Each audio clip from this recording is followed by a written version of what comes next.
Muchísimas gracias, Sochi Cristina. Y está con nosotros la doctora Michelle Ramírez para conversar sobre las consecuencias de una extracción dental. Ella nos va a dar todas las orientaciones, recomendaciones, qué hacer, en qué momento, luego de una extracción. Ella es odontóloga y vamos a conversar de ese tema. Si quiere participar con nosotros, escríbanos a través de sus comentarios en nuestra página en Facebook, Canal 10 Nicaragua, o bien a través del 2222-7808. Al interno nosotros recibimos sus solicitudes de llamadas y consultas. Bienvenida, doctora. Gracias por estar con nosotros.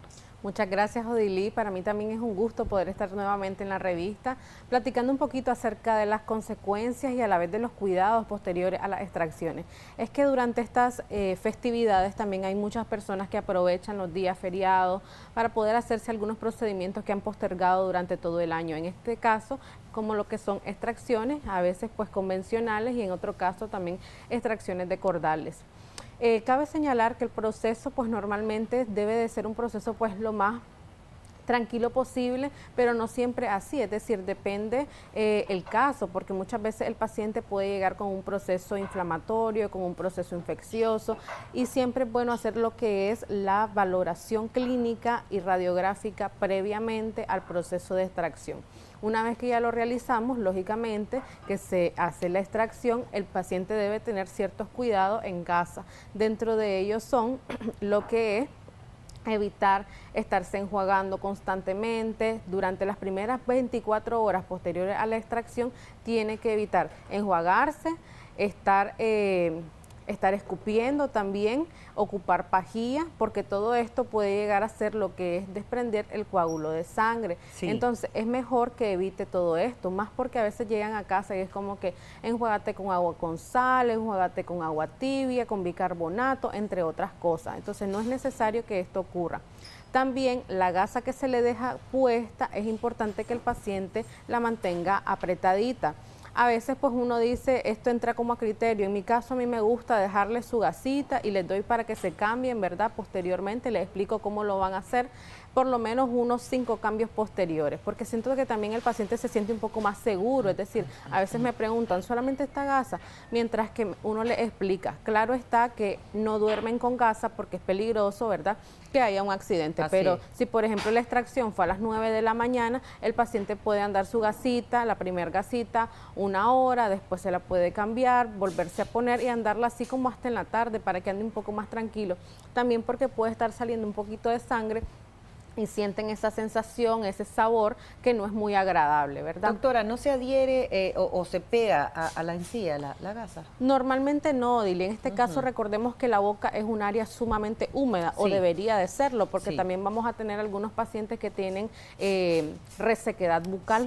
Entonces, por lo general esto se da en pacientes sí ya de avanzada edad, o que tengan algún inconveniente con fármacos que puedan estar tomando. De lo contrario, por ejemplo, en el caso de un niño o de un adolescente, ellos van a estar generando su saliva normal y por ende la gasa se maneja húmeda, entonces normalmente no se pega, ¿verdad? Pero sí hay que explicarles que cuando saquen la gasa va a salir tal vez un poco mojada, embebida con un poquito de sangre, ¿verdad? Pero que es normal, para que también no se asusten. Al menos la primera gasa va a salir así, ya posteriormente va a ir saliendo un poco más limpia.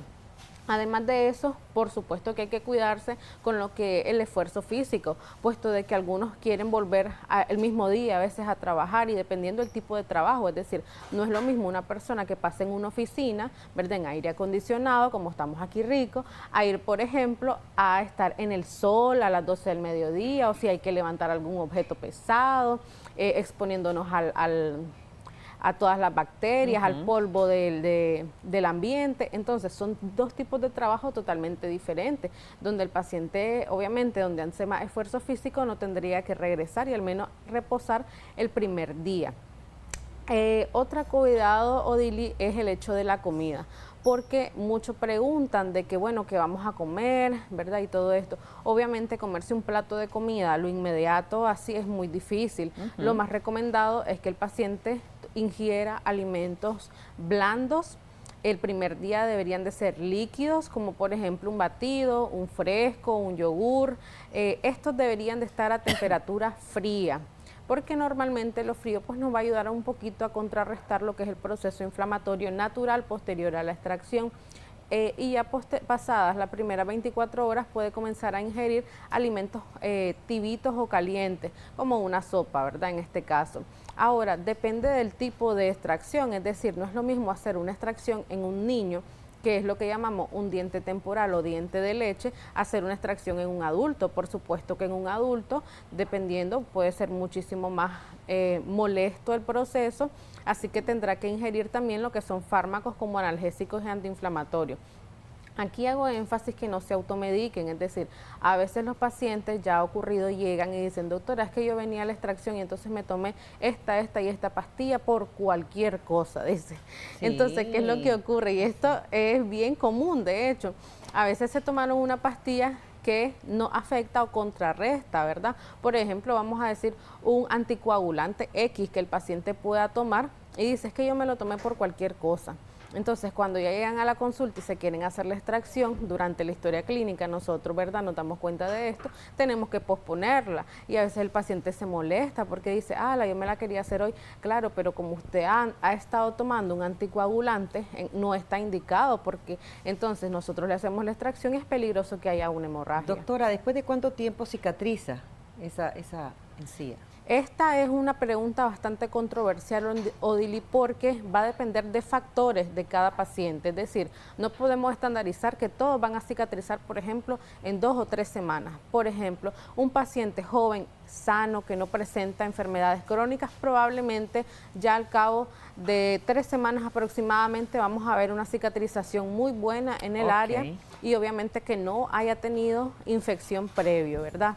Sin embargo, en aquel paciente que tal vez ya pasa los 45 años, los 50 años, un paciente diabético, por ejemplo, con alguna otra enfermedad crónica o con un sistema inmunológico deficiente, no vamos a esperar que va a sanar igual. Probablemente, y según la literatura nos dice, puede dilatar hasta el doble de esto. Entonces estamos hablando que son 6 semanas aproximadamente.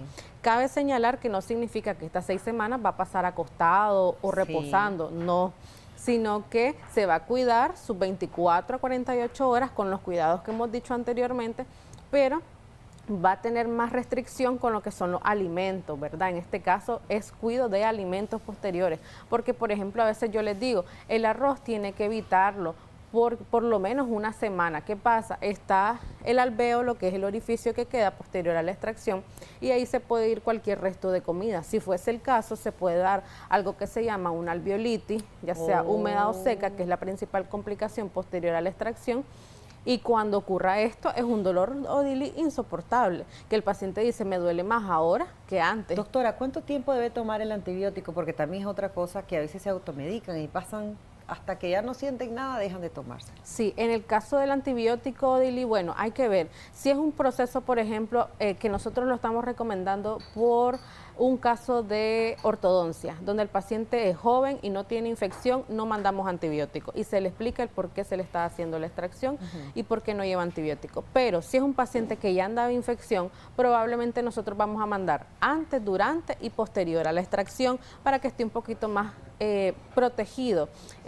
Farmacoterapia más o menos se le podría llamar a esta técnica, porque por ejemplo un paciente diabético o un paciente con enfermedades coronarias, cardíacas, entonces ahí sí está indicado que nosotros hagamos una profilaxis antibiótica, es decir, mandamos primero antibiótico, luego hacemos la extracción, pero él sigue con su tratamiento de antibiótico, terminamos y va a terminar su fase de antibiótico, es decir, pueden ser 7 días, que normalmente es lo que se envía, normalmente, porque algunas pueden estarnos viendo y pueden decir, a mí me lo mandaron 10 días, a mí me lo mandaron 5 días, etcétera, porque depende del tipo de antibiótico y la infección que andaba, además de su estado de salud de cada paciente. ¿Cómo se puede limpiar ese hueco que se siente?